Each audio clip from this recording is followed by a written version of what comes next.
Welcome to the 5-Minute History Podcast from 5minutehistory.com, where we take a historical look at things in about 5 minutes.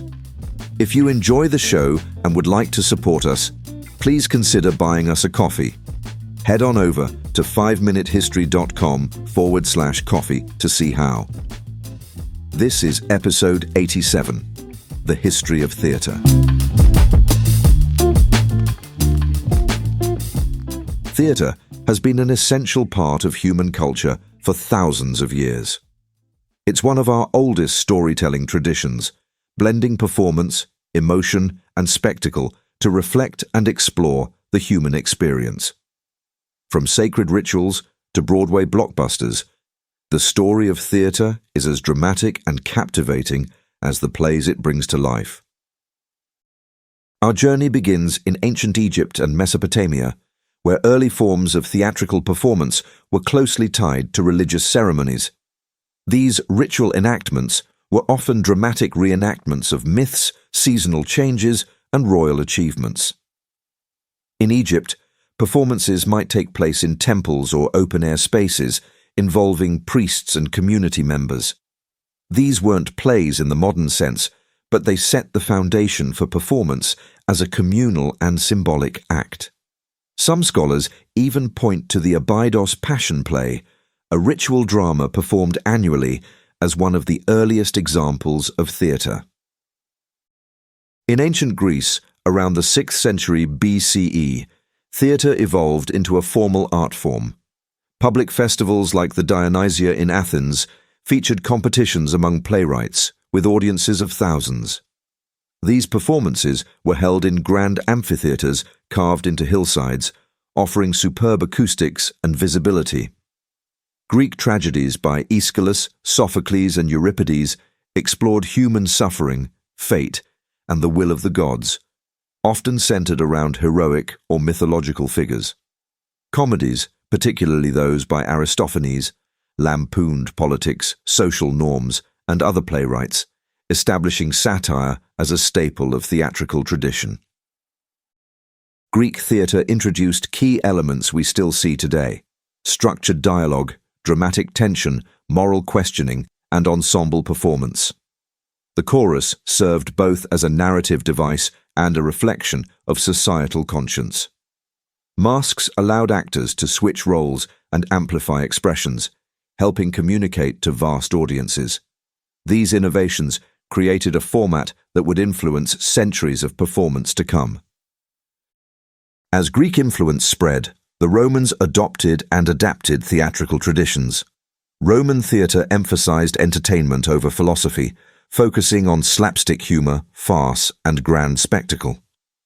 Amphitheatres and enclosed structures like the Theatre of Pompey allowed larger, more ornate productions. Roman playwrights such as Plautus and Terence created comedies that shaped the evolution of Western drama. Seneca, with his dark, philosophical tragedies, left a legacy that would resurface in the Renaissance. The Romans also developed more complex stagecraft, including painted backdrops and pulley systems to create visual effects. After the fall of the Roman Empire, theatre in Europe entered a period of decline. The early medieval church viewed theatrical traditions as pagan, and many performances vanished from public life. Yet theatre found refuge within the church itself. Religious plays, mystery plays that depicted biblical events, miracle plays about saints, and morality plays teaching virtues, became tools of faith and education. These productions were often performed on pageant wagons, moving from town to town and drawing large crowds. The York mystery plays in England are a famous example, showcasing a complete biblical cycle. During the Renaissance, interest in classical knowledge and artistic expression surged. In Italy, the emergence of commedia dell'arte revolutionized theatre with its stock characters, Harlequin, Pantalone, and Colombina, and improvised dialogue. These troupes brought comedy to the streets, influencing drama across Europe.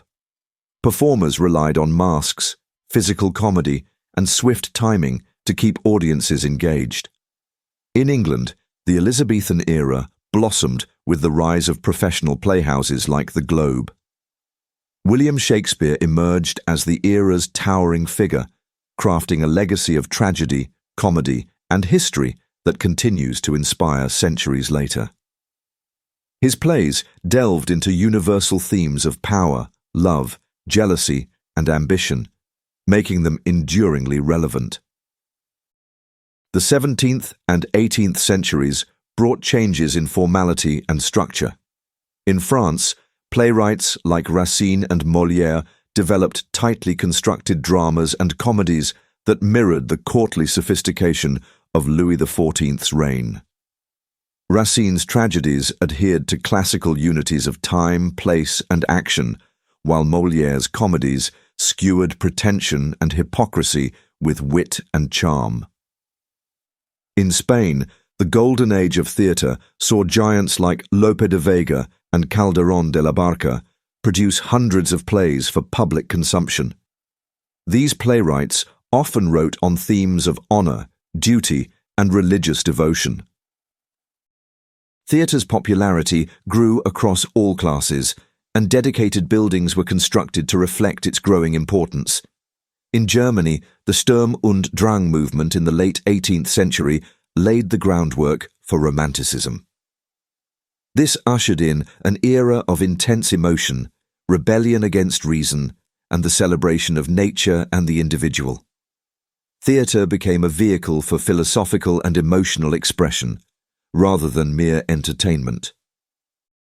By the 19th century, realism and naturalism emerged. Playwrights like Henrik Ibsen, August Strindberg, and Anton Chekhov focused on ordinary life, social issues, and psychological depth.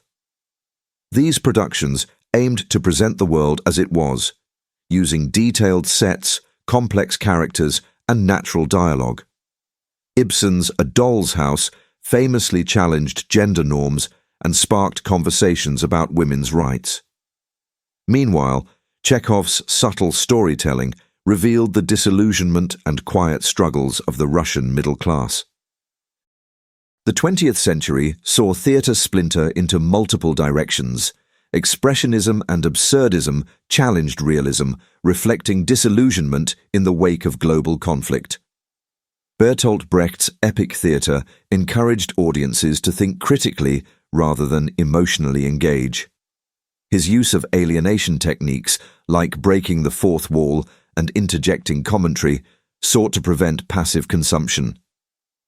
Samuel Beckett's Waiting for Godot questioned existence and meaning itself, ushering in a new kind of philosophical, minimalist theatre. Meanwhile, Broadway and the West End developed into major commercial centres.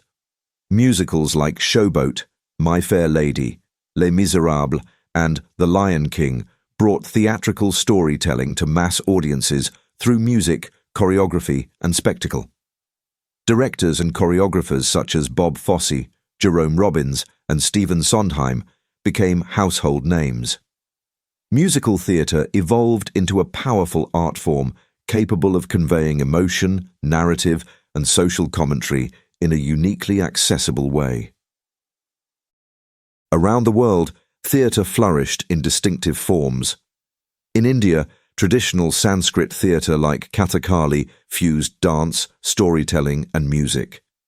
These performances often lasted for hours and were deeply rooted in Hindu epics. In Japan, No and Kabuki theatre continued to celebrate ritual, history, and tradition. No used slow, meditative movements and masks to evoke mood, while Kabuki dazzled with elaborate costumes, makeup, and stylized acting. Chinese opera, with its acrobatics and stylized movement, remains a vital cultural touchstone, showcasing the rich heritage of dynastic storytelling. Theatre has also been a platform for social change. Feminist theatre, black theatre, and LGBTQ+ theatre emerged to give voice to marginalized communities and challenge dominant narratives. Works by Lorraine Hansberry, Tony Kushner, and Carol Churchill pushed boundaries and sparked dialogue. Theatres became spaces for activism, introspection, and change. The 1960s and 70s saw a rise in experimental theatre with groups like the Living Theatre and Jerzy Grotowski's Polish Laboratory Theatre questioning the very nature of performance. Technology brought further innovation. Lighting, sound design, and projection mapping created immersive environments. Automated set changes, LED screens, and interactive props enhanced storytelling. In the 21st century, digital and virtual theatre became more common, especially during the COVID-19 pandemic, which forced theatres to adapt rapidly. Online performances, Zoom theatre, and hybrid models allowed the art form to survive and evolve. Theatres reached audiences across the globe, blurring the lines between stage and screen. Today, theatre encompasses a vast spectrum, from high-budget musicals and dramatic classics to experimental fringe productions and community-based performances. It continues to grapple with contemporary issues, reflecting the world and offering moments of escape, empathy, and understanding. Festivals like the Edinburgh Fringe and global tours of major productions help maintain theatre's vibrant, living presence. Theatre is both ancient and ever-changing. It lives in Shakespearean soliloquies, in a child's first school play, in outdoor festivals and black box stages. At its heart, it remains a shared human experience, a live, unfolding story that bridges time, culture, and emotion. As long as we seek to understand ourselves and one another, theatre will be there, a mirror, a voice, and a stage for the soul.